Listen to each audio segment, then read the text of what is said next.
اچھا جی قبر میں چلے گئے، کتنے سوال ہوتے ہیں قبر میں؟ بولے کتنے سوال ہوں گے؟ اللہ آپ کو خوش رکھے، 3 سوال ہوں گے۔ پہلا کیا ہے؟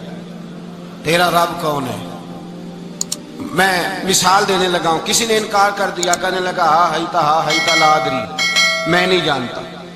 تو اللہ کو نہیں مانتا تو چاہیے نا رب جہنم میں ڈال دے، پر اللہ نے دوزخ میں نہیں ڈالا، نہیں ڈالا۔ ابھی دوسرا سوال پوچھو، ماں دینوں کا، تیرا دین کیا ہے؟ ہا ہیتا لا ادری، کافر ہے، منافق ہے، فاسق ہے، کہتا ہائے افسوس میں نہیں جانتا۔ چاہیے تھا نا دین نہیں جانتا دوزخ میں ڈالا جائے، لیکن اللہ ابھی دوزخ میں، ابھی جہنم کا گڑھا نہیں بنی۔ فرمایا تیسرا سوال پوچھو، حضور کا چہرہ دکھایا، ما کنتا تقول فی حق ھذا الرجل، ان کے بارے میں کیا کہتا تھا؟ اس نے کہا میں نہیں جانتا۔ اللہ نے فرمایا تو میرے نبی کو نہیں جانتا، پکڑو اس کو جہنم میں داخل کر دو۔ نہ اپنی ذات کے انکار پر دوزخ میں بھیجا، نہ دین کے انکار پر، کہا میرے مصطفیٰ کو نہیں مانتا، ڈالو اس کو جہنم کے اندر۔ تمام کتب احادیث، تمام بخاری سے لے کر طبرانی تک، تمام کتب احادیث میں اسی رنگ میں روایت ملے گی۔ قبر میں بندہ گیا، مومن ہے، مسلمان ہے، نمازی ہے، 10 حج کیے، 15 عمرے کیے، زکاتیں، صدقات، خیرات، عبادات، نفل، نماز، داڑھی، حج، عمرہ، بڑا کچھ۔ ہاں بھائی من ربو کا، اس نے کہا ربی اللہ، اللہ میرا۔ اس کو جنت کوئی نہیں ملی، ابھی جنت کی کھڑکی۔ دوسرا سوال پوچھو، ماں دینوں کا، تیرا دین کیا ہے؟ دینی الاسلام، میں اسلام کو مانتا ہوں، جنت مل گئی۔ بھائی پورے کے پورے دین کو مان رہا ہے، نماز کو مان رہا ہے، حج کو مان رہا ہے، زکوٰۃ کو مان رہا ہے، عبادات کو مان رہا ہے، ہر چیز کو مان رہا ہے، لیکن جنت ملی۔ فرمایا تیسرا سوال پوچھو، حضور کا جلوہ والضحیٰ دکھایا۔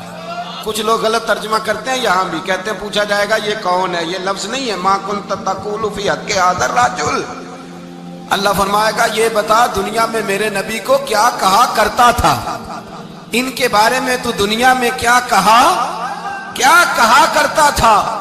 تو جو کہا کرتا تھا وہ کہہ کے اسی وقت پکار اٹھے گا کہ میں کہا کرتا تھا یا نبی پکارا کر، میں یہ کہا کرتا تھا یا نبی، میں یہ کہا کرتا تھا کہ دشمن احمد پہ شدت کیجئے، ملحدوں سے کیا مربت کیجئے، اور شرک ٹھہرے جس میں تعظیم حبیب، اس برے مذہب پہ لعنت کیجئے، اور مثل فارس زلزلے ہوں نجد میں ذکر آیات ولادت کیجئے، اور غیظ میں جل جائے بے دینوں کے دل، یا رسول اللہ کی کثرت کیجئے، یا رسول اللہ کی کثرت۔ میں یہ کہا کرتا تھا۔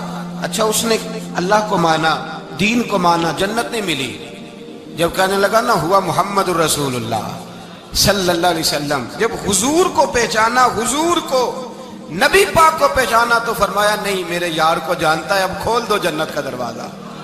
تو بھائی مغز قرآن، روح ایمان، جان دین، ہست حب رحمت للعالم، حضور کی محبت اصل ہے دین کی۔ قرآن مجید سورہ توبہ آیت نمبر 24، کوئی تفسیر نہ آپ پڑھیں، صرف اس آیت کا ترجمہ پڑھیں، خالی ترجمہ، اور ایک ایک بات کو اللہ تبارک و تعالیٰ نے بالتفصیل بیان کیا۔ فرمایا کل ان کان آباؤکم، اے محبوب آپ ان سے فرما دے اگر تمہارے باپ، وابناؤکم تمہارے بیٹے، واخوانکم اور تمہارے بھائی، وازواجکم تمہاری عورتیں، وعشیرتکم تمہارا کنبہ، تمہارا خاندان، واموال اقترفتموہا اور تمہارے کمائی کے مال، ذرا گنتے جائیے چیزوں۔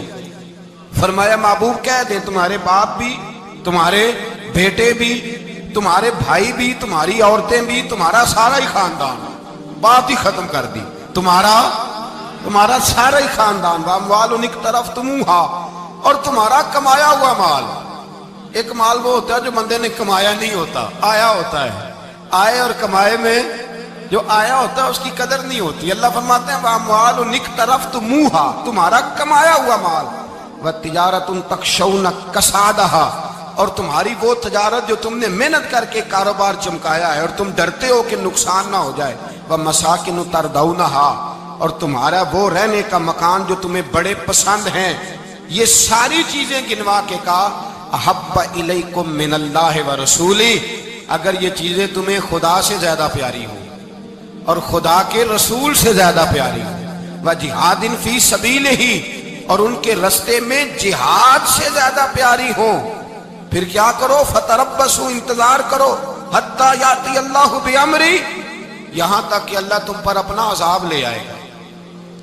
اگر تمہیں تمہارے باپ، تمہارے بیٹے، تمہاری اولاد، تمہارا کنبہ، تمہارا خاندان اگر مصطفیٰ کریم سے زیادہ پیارا ہوا تو پھر اللہ کیا کرے گا تم پر؟ اپنا اللہ عذاب نازل کرے گا تم پر۔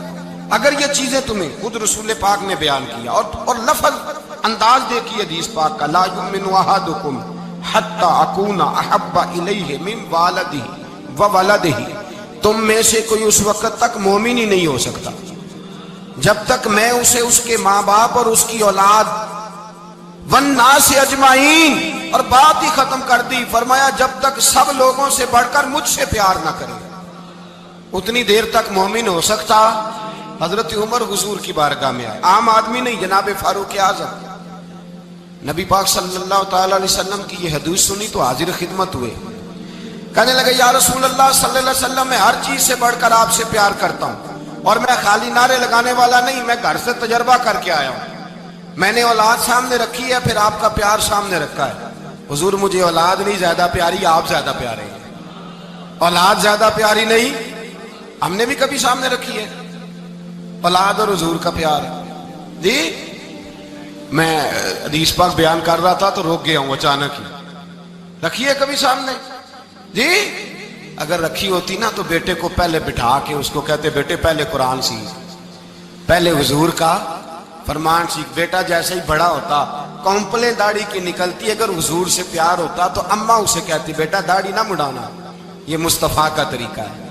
اگر نبی پاک سے محبت ہوتی نا میرے بھائی، اگر کامل پیار ہوتا تو ابا جی نصیحت کرتے کہ بیٹا خبردار داڑھی چھوٹی بھی نہ کرانا، یہ رسول اللہ کی سنت ہے۔ لیکن ہم نے ابھی اس چیز کو سامنے، ابھی نعرہ ہی ہے، ابھی خالی میلاد میں ہی محبت کرتے ہیں، ابھی خالی معراج شریف والے دن ہی پیار کرتے ہیں، ابھی اس کے اصل رنگ تک نہیں آئے۔ سنیے اور غور کیجیے، حضرت عمر عرض کرنے لگے یا رسول اللہ صلی اللہ علیہ وسلم، میں نے اولاد سامنے بٹھائی ہے، پھر آپ کا چہرہ سامنے لایا ہوں، حضور مجھے اولاد نہیں پیاری، آپ ہی زیادہ پیارے۔ پھر عرض کی حضور میں نے کل کمائی، کل جمع پونجی لا کے اپنے سامنے رکھی ہے، مجھے مال پیارا نہیں، آپ زیادہ پیارے۔ یا رسول اللہ صلی اللہ علیہ وسلم، میں نے ماں باپ کے چہرے سامنے رکھے ہیں، بہن بھائیوں کو رکھا ہے، رشتہ داروں کو رکھا ہے، دوستوں یاروں کو رکھا ہے، مجھے وہ نہیں پیارے، آپ پیارے۔ اور حضور پھر میں نے اپنا علاقہ اور قبیلہ بھی سامنے رکھا ہے، حضور مجھے وطن سے پیار نہیں، آپ سے پیار ہے۔ اور محبوبہ حد ہو گئی، میں نے اپنی عزت بھی سامنے رکھی ہے، عزت بھی، لیکن محبوبہ مجھے عزت نہیں پیاری، آپ زیادہ پیارے ہیں۔ حق پسند لوگ تھے، سچی بات کرنے والے۔ حضرت عمر کہنے لگے یا رسول اللہ صلی اللہ علیہ وسلم، پھر میں نے اپنے نفس کو، اپنی جان کو، اپنی روح کو سامنے رکھا ہے، مجھے لگتا ہے کہ جان مجھے زیادہ پیاری ہے، یہ نہیں کہا کہ زیادہ پیاری ہے، مجھے سمجھ رہے ہیں بات کو، مجھے لگتا ہے کہ جان مجھے آپ سے۔ میرے رسول پاک نے دست مبارک اٹھایا اور جناب عمر کے سینے پہ مارا، فرمایا عمر جا، ابھی تو تیرا ایمان ہی مکمل نہیں ہوا، اگر تو اپنی جان سے بڑھ کر مجھ سے پیار نہیں کرتا تو تیرا ایمان مکمل ہے، تیرا ایمان مکمل ہے، تیرا ایمان مکمل۔ حضرت عمر کہتے حضور کا ہاتھ لگا تو میں نے اعلان کیا، میں نے کہا محبوبہ تیرے دست مبارک نے خیر کر دی ہے، حضور اب مجھے آپ جان سے بھی زیادہ پیارے ہو گئے، آپ اشارہ کریں میں جان قربان کرنے کو بھی تیار ہوں۔ آپ مجھے، اصل میں نا ٹی وی پہ بیٹھتا ہے ایک اینکر بیچارہ جو 3 لاکھ روپیہ تنخواہ لیتا ہے یا 6 لاکھ، اس نے حق حلال کرنی ہوتی ہے اپنی کمائی، ٹی وی پہ بیٹھا ہے بیچارہ، نہ اس کو دین کے حروف ابجد کا پتہ ہے، وہ ٹی وی پہ بیٹھا ہے، اب جس پارٹی سے پیسے لیتا ہے اس کا وہ نمک خاری کا حق ادا کرتا ہے۔ کہتے جی حضور نے اپنے دشمن کو معاف کیا ہے، مولوی سخت بات کرتے ہیں، حضور نے اپنے دشمن کو، آپ کسی پارٹی کے لیڈر کے خلاف دوسری پارٹی کا بیان کبھی سنیں، اس لیڈر سے پیار کرنے والے اتنی اتنی لمبی زبانیں کھول کے ٹی وی پہ آ جاتے ہیں، اور وہ لفظ جو میڈیا پر اور اسمبلی میں ویسے ہی قانون کا حصہ نہیں وہ بھی بول دیے جاتے ہیں۔ لوگ ان معاملات میں بھی حمایت کرتے ہیں اپنے لیڈروں کی جن میں حمایت بنتی ان میں بھی، اور ذات رسالت کی بات آتی ہے تو کہتے ہیں نہیں حضور نے معاف کیا ہے، مولوی جذباتی ہوتا ہے، یہ ایسے تو نہیں نہ ہوتا، تجھے اصل میں پتہ نہیں۔ تو پیار کرتا ہے ڈالر سے، تو پیار کرتا ہے شہرت سے، اور جو پیار کرتے ہیں نا مدینے کے ٹکڑوں سے، جو کھاتے ہیں نا رسول اللہ کے نام کا صدقہ، جو حضور کے نام کا۔ امیر ملت پیر جماعت علی شاہ صاحب محدث علی پوری رحمت اللہ علیہ فرماتے ہیں پاکستان بن رہا تھا تو اس وقت تو یہی بتایا گیا تھا نا کہ پاکستان کا مطلب کیا، پاکستان کا مطلب کیا، لا الہ الا اللہ، کہتے ہیں یہ بتایا گیا تھا۔ ہم پاکستان کے حق میں تقریریں کرتے تھے، اور ہندو پنڈت جو ہوتے تھے نا وہ اسلام کے خلاف معاذ اللہ پاکستان کے خلاف تقریریں کرتے تھے، جلسے ہوتے تھے۔ پھر جماعت علی شاہ صاحب کہتے ہیں ایک جگہ ہندوؤں کا جلسہ تھا تو ایک پنڈت تقریر کر رہا تھا، اب سارے ہندو تھے، مسلمان تھا ہی کوئی نہیں، سب ہندو بیٹھے تھے اور وہ سن رہے تھے۔ تو معاذ اللہ اس نے تقریر کرتے کرتے نا حضور کی ذات اقدس کے بارے میں کوئی جملہ کہہ دیا، کوئی نازیبہ بات کہہ دی،